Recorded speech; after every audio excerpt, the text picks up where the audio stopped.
दोस्तों नमस्कार। दोस्तों आप कैसे हैं? उम्मीद है कि आप सभी अच्छे होंगे।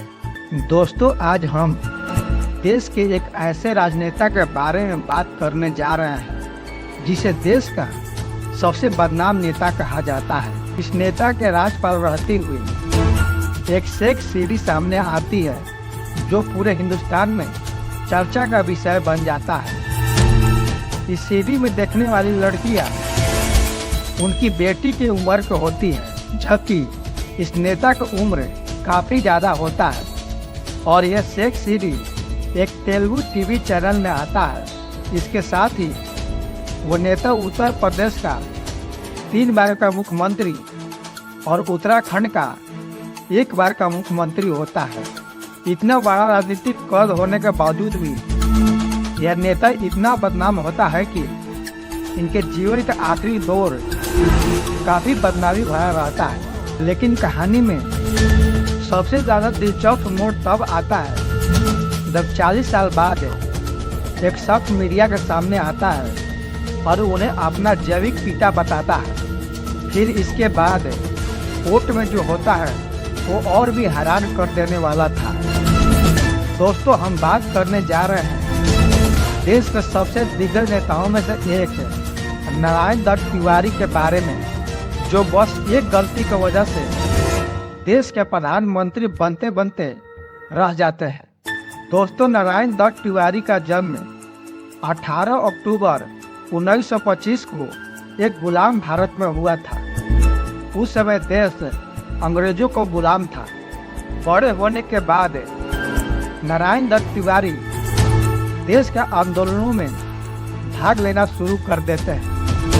अंग्रेजों से बगावत करने की वजह से उन्हें 15 महीने जेल में रहना पड़ता है और सन 1944 में उन्हें जेल से रिहा कर दिया जाता है। देश को आज़ादी मिलने के बाद वे युवा कांग्रेस का अध्यक्ष बन जाते हैं और राजनीति में सफलता का सीढ़ियां चढ़ते हुए एक दिन वे उत्तर प्रदेश का मुख्यमंत्री बन जाते हैं। मगर इन सब के बीच उनकी सबसे बड़ी खास बात यह थी कि वे बहुत ही बड़े रंगीन मिजाज के व्यक्ति थे और सुंदर कन्याओं को देखते ही उनके अंदर एक अलग ही ललक पैदा हो जाया करती थी। इसी बीच वे अपने पिता के घर पर सन 1944 में उज्ज्वला शर्मा नाम के एक महिला से पहली बार मुलाकात करते हैं और पहली मुलाकात में वो महिला उन्हें काफी पसंद आ जाती है। वो महिला पहले से ही शादीशुदा थी, मगर नारायण दत्त तिवारी को वो इतनी पसंद आती है कि वे उनसे अपना नजदीकियां बढ़ाना शुरू कर देते हैं।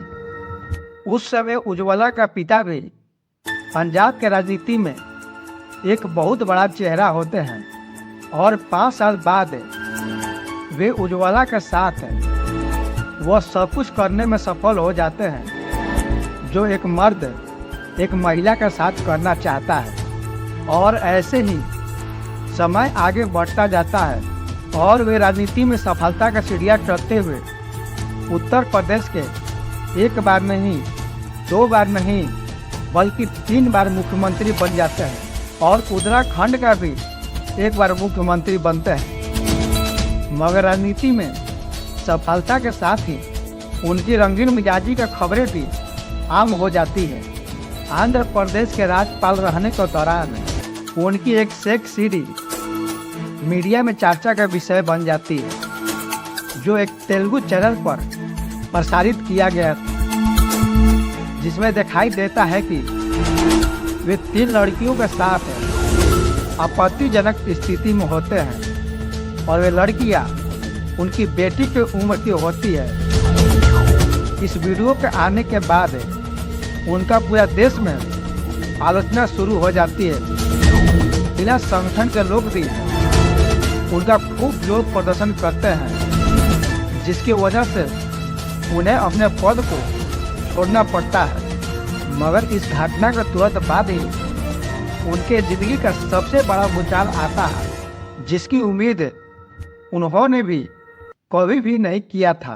दरअसल दोस्तों होता यह है कि एक रोहित शेखर नाम का एक युवक मीडिया के सामने आता है और उन्हें अपना जैविक पिता बताता है, मगर नारायण दत्त तिवारी रोहित के बातों को फर्जी बताते हैं और उसे अपना बेटा मानने से इनकार कर देते हैं, जिस पर रोहित शेखर नारायण दत्त तिवारी पर केस कर कोर्ट से डीएनए टेस्ट की मांग करते हैं, मगर नारायण दत्त तिवारी शुरुआत में डीएनए टेस्ट से इनकार करते हैं। मगर जब कोर्ट डीएनए टेस्ट कराने का आदेश देती है तो नारायण दत्त तिवारी को भी अपना डीएनए टेस्ट करवाना पड़ जाता है। डीएनए टेस्ट में नारायण दत्त तिवारी रोहित का जैविक पिता पाए जाते हैं। 85 साल की उम्र में सेक्स सीडी कांड के बाद नारायण दत्त तिवारी 79 साल की उम्र में रोहित की माता उज्ज्वला शर्मा से शादी कर लेते हैं। यह वही उज्ज्वला शर्मा होती है जिसे नारायण दत्त तिवारी की पहली मुलाकात अपने पिता के घर पर हुई थी। उज्ज्वला से शादी करने के बाद वे रोहित को अपने बेटे का दर्जा दे देते हैं, मगर सबसे खास बात यह है कि यह शख्स एक दिन देश का प्रधानमंत्री बनने वाला था। सन 1990 में नरसिम्हा राव की जगह ज़्यादातर चर्चा इन्हें ही प्रधानमंत्री बनाने की थी, मगर बस एक गलती की वजह से वह देश का प्रधानमंत्री बनते बनते रह जाते हैं। दरअसल दोस्तों, होता यह है कि नारायण दत्त तिवारी जो लगातार नैनीताल सीट से जीतते हुए आ रहे थे, उस वर्ष मात्र 800 वोटों से हार जाते हैं और इस हार की वजह से ही उन्हें प्रधानमंत्री नहीं बनाया जाता है। नहीं तो पूरी कांग्रेस उन्हें प्रधानमंत्री बनाने के लिए एकमत हो गई थी।